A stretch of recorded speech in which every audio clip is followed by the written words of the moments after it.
Mas Jesus lhe replicou: ninguém que, tendo posto a mão no arado, olha para trás, é apto para o reino de Deus. Esse versículo está lá em Lucas 9:62.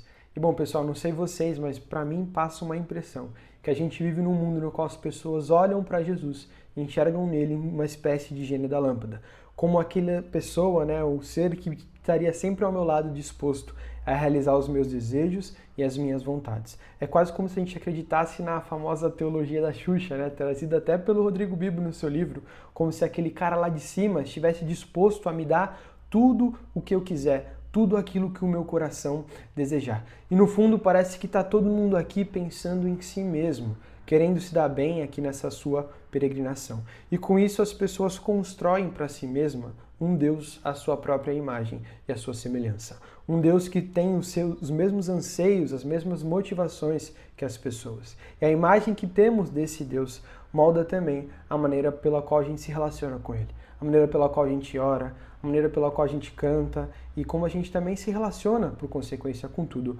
ao nosso redor. Mas diferentemente de uma graça barata, de um relacionamento frágil, de um Jesus que se molda aos nossos prazeres e vontades, as Escrituras enfatizam a justiça e o amor de Deus, conjugados e materializados na cruz. Elas nos ensinam que nós somos servos do Senhor e não o contrário. Nós vivemos debaixo da sua vontade, nós vivemos debaixo da sua graça. E que se o mundo nos convida a ter o nosso coração satisfeito nas coisas passageiras, as Escrituras, o Evangelho nos ensina a negar a nossa vida e a carregar a nossa cruz. Nas Escrituras a gente tem esse retrato exato da condição pecaminosa do homem sem o Senhor. Mortos nos nossos delitos e pecados, sem o mover do próprio Espírito de Deus em nós, nós nunca seríamos capazes de ouvir e de entender a sua voz. Mas vemos também que o Deus Todo-Poderoso agiu com justiça e graça, nos oferecendo uma nova vida, um novo coração por meio do sacrifício de Cristo Jesus em nosso lugar. E uma vez que a gente ouve a sua doce voz, a voz do nosso Senhor, uma vez que a gente tem a nossa surdez rompida, não conseguimos fazer outra coisa a não ser responder esse Senhor com amor e com devoção, com obediência. E uma vez alcançados, nós não podemos viver mais segundo o nosso próprio coração, segundo o meu próprio eu. A obra de Cristo em nós, uma vez que ela está completa, ela transforma não só o nosso coração, mas tudo aquilo que envolve o nosso ser, os nossos sonhos, nossos desejos, nossas ambições, tudo aquilo que nós somos. E nesse sentido, nós podemos dizer, né, que Jesus nos chama, nos convoca e espera de nós, os seus discípulos, uma resposta. E pensando nisso, eu queria refletir rapidamente aqui nesse vídeo com vocês, justamente acerca dessa resposta. Resposta essa que ela cabe ser feita por aquele que verdadeiramente segue a Jesus, por aquele que teve a sua vida verdadeiramente transformada e reconheceu que Cristo é verdadeiramente o Senhor sobre a sua vida, ou seja, por um discípulo. E ser um discípulo implica que a gente não pode viver de qualquer forma. Eu não posso viver mais a minha própria maneira. Ser um discípulo tem um custo. Mas qual seria então o custo de seguir a Cristo? O que ele espera de nós e qual deve ser a nossa postura frente às coisas desse mundo? E é isso que eu queria falar um pouquinho com vocês nesse vídeo. Bom, se você é novo por aqui, seja bem-vindo. Eu sou o André, você está no canal Teologia Sem Açúcar. Se você gosta de teologia, de cultura de uma maneira geral, reflexões bíblicas, ensinamentos também sobre as Escrituras, se inscreve no nosso canal, acompanha a nossa página que certamente você vai ser abençoado. E bom, pessoal, olhando para a vida de Jesus, a gente vê que ele pregava em todos os lugares para onde ele ia. Nas sinagogas, nas vilas, nas casas, enquanto caminhava ali nos campos, nas colinas, aonde quer que Jesus ia, ele estava pregando acerca do reino de Deus. E sempre havia uma multidão aonde quer que Jesus fosse, aonde quer que ele estivesse. E esse grupo que seguia Jesus era composto de pessoas muito diferentes. Existiam desde aqueles discípulos comprometidos, passando por aqueles ouvintes simpáticos ou também multidões apenas curiosas para ver o que estava acontecendo, qual era aquele rebuliço que estava levantando muitas pessoas.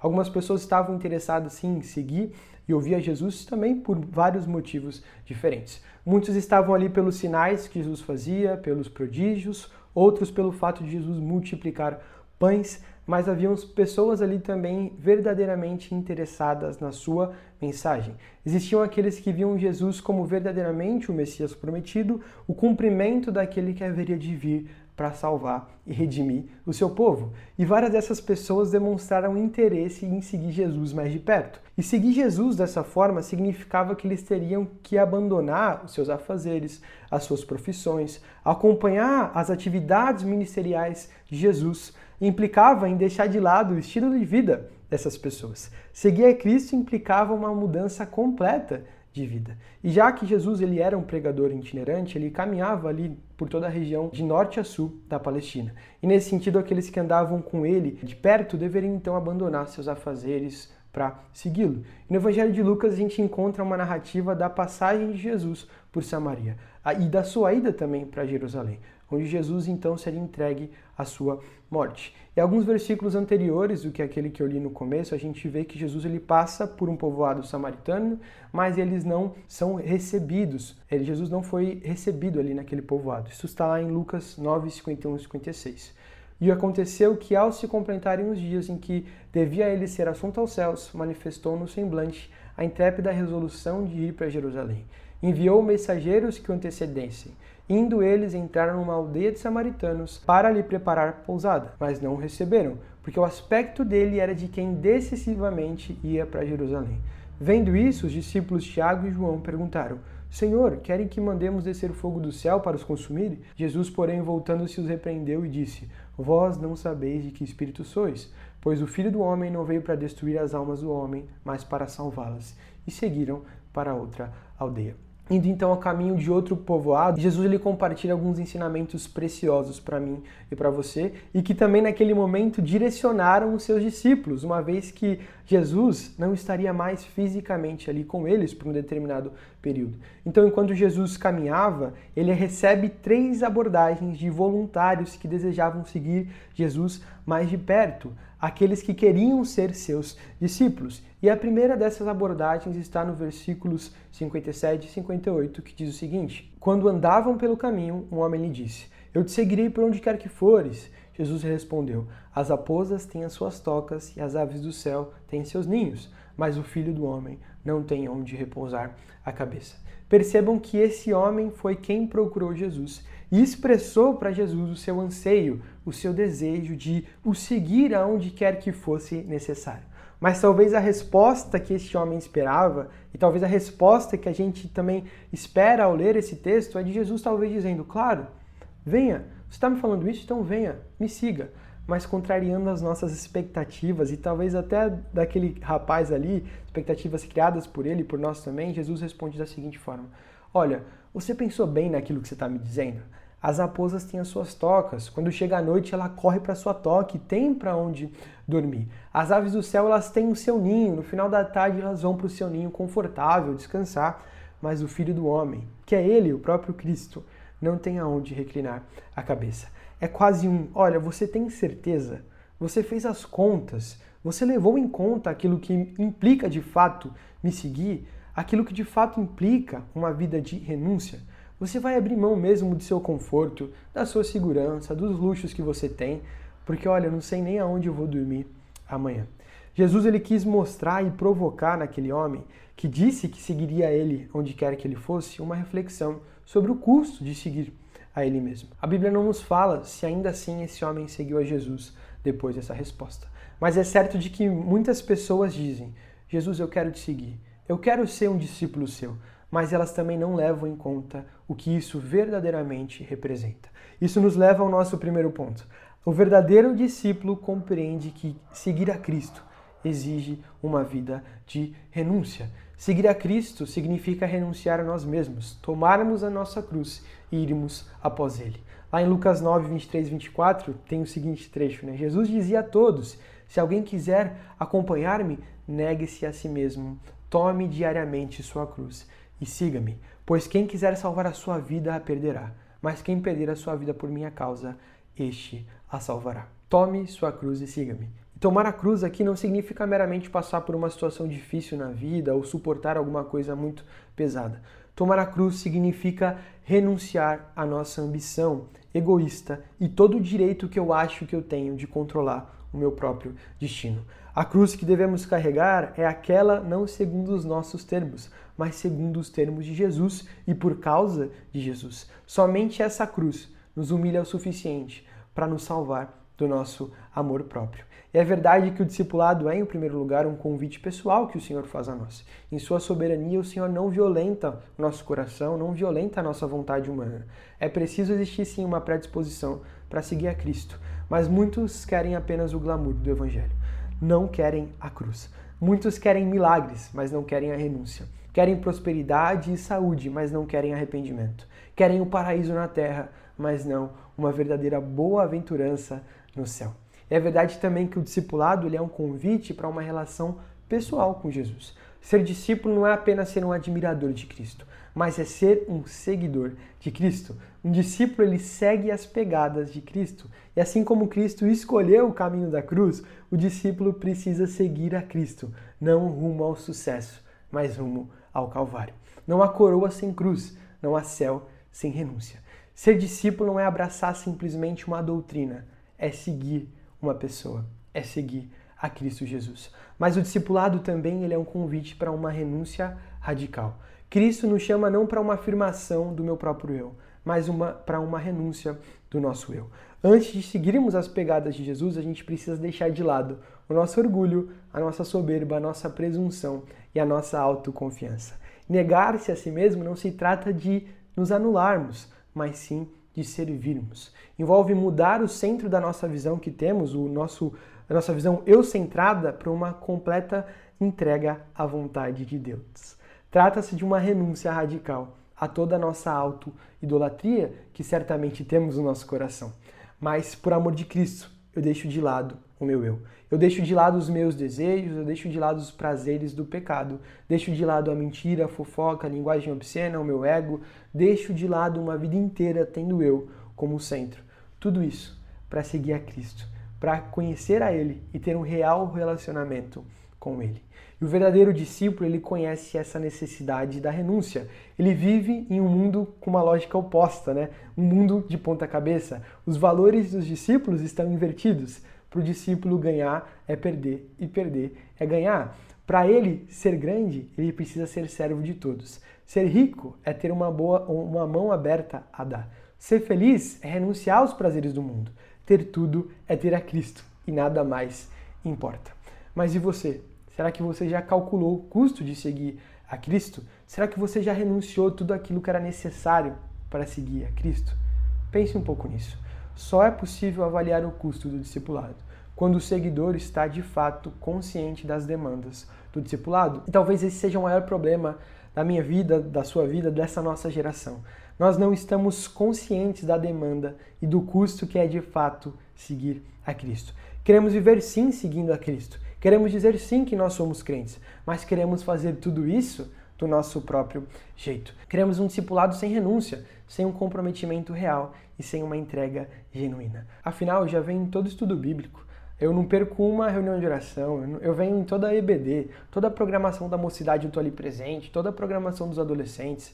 Mas, meu irmão, deixa eu te falar, não adianta de nada você fazer tudo isso, mas não viver uma vida sem renúncia. De nada adianta você viver e fazer tudo isso na prática, que são coisas boas, mas você viver numa vida entregue para o pecado. De nada adianta você viver dessa forma, se Cristo não for a sua prioridade. E pensando nisso, eu quero voltar para o texto, agora Jesus quem direciona a palavra para outro homem.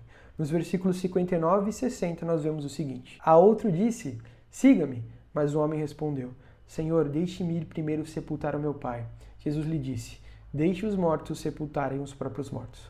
Você, porém, vá e proclame o reino de Deus. É muito provável aqui que o pai desse homem não havia de fato acabado de morrer. Se o enterro estivesse ali prestes para acontecer, ele poderia ter pedido para Jesus com certeza, olha Jesus, me deixa ir primeiro no enterro do meu pai, depois eu venho aqui te seguir. Ele possivelmente, na verdade, quis dizer o seguinte, eu tenho um pai, Senhor, que ele está com uma certa idade, então primeiro deixa eu cuidar dele, deixa eu cuidar do meu pai, e aí sim, quando ele morrer, eu vou sepultá-lo, eu volto para te seguir. Mas Jesus ele percebe que por trás dessas palavras havia uma desculpa. Esse homem ele não queria verdadeiramente seguir Jesus. Ele poderia facilmente ir, seguir a Cristo e voltar quando seu pai realmente precisasse dele. Ele estaria ali de volta, certamente. Mas isso é uma amostra de que o seu coração estava nas coisas desse mundo e não em Cristo. A resposta de Jesus para esse homem aqui é fascinante. Ele faz um jogo de palavras se utilizando da palavra morto. Quando Jesus diz, deixai os mortos sepultar os próprios mortos, em primeiro lugar, o morto aqui é o morto espiritualmente. Morto no seu delito e no seu pecado. Mas em segundo lugar, seriam aqueles que estão fisicamente mortos. Deixem então que as pessoas sem Deus, aqueles que estão mortos nos seus delitos e pecados, se dediquem a enterrar os seus próprios mortos. Em outras palavras, deixe o mundo cuidar dos seus próprios afazeres, mas você vá e busque em primeiro lugar o reino de Deus e a sua justiça. E é claro que Jesus ele não está encorajando o desprezo pela nossa família, por parte dos seus discípulos. Ele está se referindo à prioridade que nós devemos ter, ou melhor, ao nosso propósito. Em Mateus 10, 36 e 37, vemos Jesus dizendo: quem ama seu pai ou sua mãe mais do que a mim, não é digno de mim. Quem ama seu filho ou sua filha mais do que a mim, não é digno de mim. E quem não toma a sua cruz e não me segue, não é digno de mim. Jesus deve estar em primeiro lugar em nossas vidas. Ele deve ser a nossa prioridade. Mas o que será então que isso tem a ver, de fato, com o discipulado? O ponto é que o discipulado exige que amemos a Jesus como Deus, como Senhor, soberano, e não como qualquer outra pessoa. O verdadeiro discípulo lhe ama a Cristo Jesus como Deus. Ou seja, não só acima de qualquer pessoa, mas acima da sua própria vida. O verdadeiro discípulo entende que a caminhada com Cristo passa primeiramente pela renúncia de si mesmo, e isso leva também a ter a Cristo como prioridade na sua vida. Ele olha para a obra de Cristo, reconhece que foi a sua graça, a sua maravilhosa graça, que o salvou. Foi por seu sacrifício que agora o discípulo ele tem um novo propósito de vida. E por ter um coração agora transformado por esse amor maravilhoso, não há como não responder de outra forma, como eu falei aqui no início, a não ser colocando Cristo como centro do nosso coração, como centro das nossas vidas. E se Cristo é a prioridade para nós, nós seremos então capazes de entender que tudo quanto fazemos é por Ele e para Ele. O discípulo entende que a sua vida é uma vida de renúncia, de arrependimento e com um propósito e com uma prioridade. Eu quero que você pense, o que tem sido a prioridade da sua vida? Cristo tem de fato ocupado o lugar que a Ele é devido no seu coração? Pense um pouco nisso. Cristo ele deve ser a prioridade das nossas vidas. Ele é o nosso Senhor e o nosso Salvador. Ele é o nosso Deus, aquele quem devemos seguir acima de todas as coisas. Ele deve ser o nosso primeiro e o nosso maior amor, a ponto de, se necessário for, deveríamos abandonar tudo aquilo que temos, tudo aquilo que somos, para segui-lo. Nada pode tomar o lugar de Cristo no meu e no seu coração. Mas agora, voltando ao texto que iniciamos lendo, no último diálogo, outro homem diz a Jesus o seguinte: seguir-te-ei, Senhor, mas deixe-me primeiro despedir-me dos de casa. Mas Jesus lhe replicou: ninguém que tendo posto a mão no arado olha para trás é apto para o reino de Deus. Esse homem aqui, ele se dispôs sim a seguir Jesus, mas antes ele queria ir também se despedir da sua família. Ele queria seguir sim Jesus, mas não naquele momento, não agora. A sua noção de tempo estava completamente equivocada. E por isso ele mostra uma certa relutância na hora ali de tomar a sua decisão. Então Jesus lhe responde o seguinte: ninguém que tendo posto a mão no arado olha para trás é apto para o reino de Deus. É como Jesus estivesse dizendo: olha, você já colocou a mão no arado, você já começou o seu trabalho, agora você não pode mais olhar para trás. Se você fizer isso, você não é digno da minha confiança. Você não está apto para o reino de Deus. Isso porque no reino de Deus não existe espaço para distração, nem para saudosismo. O chamado para o reino de Deus ele precisa ter prioridade sobre todas as outras lealdades que temos. E isso somente é possível quando estamos, de fato, comprometidos com o Senhor. A prioridade desse homem estava completamente equivocada, porque ele não tinha um verdadeiro compromisso com Cristo. Mas Jesus, sendo misericordioso, ensina para esse homem, ensina para nós também, e mostra de uma maneira didática que lhe faltava justamente esse compromisso. É interessante ver como Jesus aqui se utiliza da figura conhecida por aqueles que estavam escutando ele. Ele usa a figura de um arado. E um arado nada mais é que um instrumento usado por quem trabalha ali no campo e tem como finalidade preparar a terra que vai ser plantada. E conforme o arado passava ali sobre o solo, o arado ele ia escavando, cortando, revolvendo a terra para deixar esse solo pronto para receber uma semente. E se quem tivesse com o arado na mão, ali estivesse trabalhando com o arado, olhasse para trás, ele poderia facilmente perder o rumo. E isso iria levá-lo a sair da trilha, iria abrir buracos onde não deveria e o seu trabalho não seria feito da maneira correta. Da mesma forma, ocorre também com o discípulo que participa dessa grande obra. Ele já colocou a mão no arado, ele não pode mais olhar para trás. O discípulo que coloca a mão no arado, ele precisa ter um real compromisso. Ele deve estar absolutamente comprometido a viver a missão do próprio Deus. Ele deve se entregar completamente aos caminhos de Jesus, uma entrega de mente e coração em viver essa missão, em ser um servo que cumpre a sua vocação, a vocação do Senhor, aonde Ele quer que Ele o coloque. E percebam como esses 3 pontos aqui que eu falei, eles acabam se interligando. O discípulo que entende a renúncia, ele só coloca em prática essa renúncia por ter Cristo como a sua prioridade. E por sua vez, ele só tem Cristo como a sua prioridade se ele também tiver um verdadeiro compromisso com o Senhor. Enquanto eu preparava esse vídeo, essa fala, eu lembrei de uma música de um grupo cristão antigo, que talvez alguns de vocês conheçam, um grupo chamado Logos. E uma música que eles têm é a chamada Mão no Arado. E ela se baseia justamente nesse trecho do Evangelho de Lucas. Nos primeiros versos dessa canção, a gente tem o seguinte: quem tem posto a mão no arado não pode mais olhar para trás, pois quem no arado põe a mão, trabalho certo e perto, tem serviço e profissão. Lança a semente, espalha pelo chão, planta em tua terra, faz do teu trabalho tua guerra. A música segue e no final é traçado um paralelo fantástico, não só nos lembrando em quem nós colocamos a mão, mas também nos lembrando em quem nós colocamos os nossos corações. Quem em Cristo põe a vida não pode mais olhar para trás, pois quem ao mestre deu a mão, trabalho certo e perto, tem serviço e profissão. Prega a palavra, ensina ao teu redor, mostra a tua vida, faz das boas novas a tua lida. Aquele que põe a sua vida em Cristo não pode mais olhar para trás. Aquele que realmente compreendeu que por meio de Jesus fomos feitos novas criaturas, deve viver então de acordo com essa sua nova identidade, com essa nova realidade. E talvez essas verdades sejam verdades que muito possivelmente eu e você já conheçamos. Mas é certo que também constantemente a gente se esquece delas, porque muitas vezes a gente vive a nossa vida quase como num ateísmo prático. Passamos uma semana inteira sem sequer nos relacionarmos com Cristo. Não lemos a sua palavra, não oramos, não buscamos e nem deixamos de lado o nosso pecado.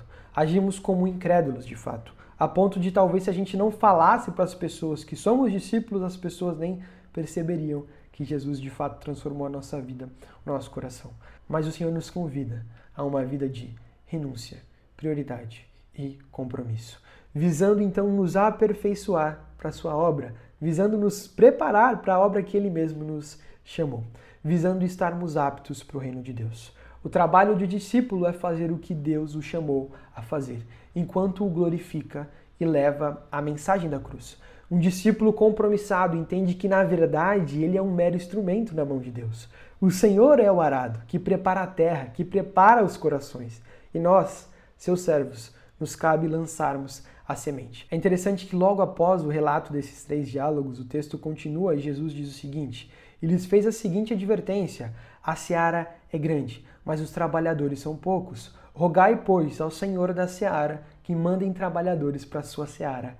Ide, está lá em Lucas 10, do 2 ao 3. O Senhor da seara nos envia a sermos as suas testemunhas. Mas como nós iremos fazer discípulos se eu e você não somos verdadeiramente discípulos de Cristo? Como falaremos do reino se não tivermos os valores desse reino?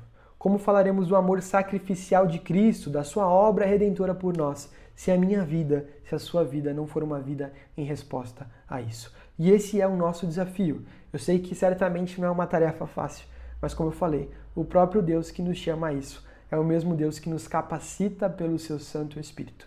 E que a nossa geração possa viver de fato esse evangelho. O evangelho não só da boca para fora. Que possamos estar dispostos a renunciar tudo aquilo que for necessário, a ter Cristo como prioridade maior do que todas as outras prioridades da nossa vida e a ter um real compromisso com Ele, sem desculpas, sem olhar para trás. E dessa forma nós poderemos orar: Senhor, apesar de mim, me usa como instrumento teu nessa sua grande seara. Amém? Que Deus abençoe sua vida, espero que você tenha sido abençoado da mesma forma que eu fui em gravar esse vídeo, em compartilhar essa mensagem. Curta, compartilhe também com irmãos que precisam ouvi-la e agradeço muito a vocês que têm acompanhado o trabalho aqui do nosso YouTube e Instagram também. Deus abençoe vocês e até a próxima.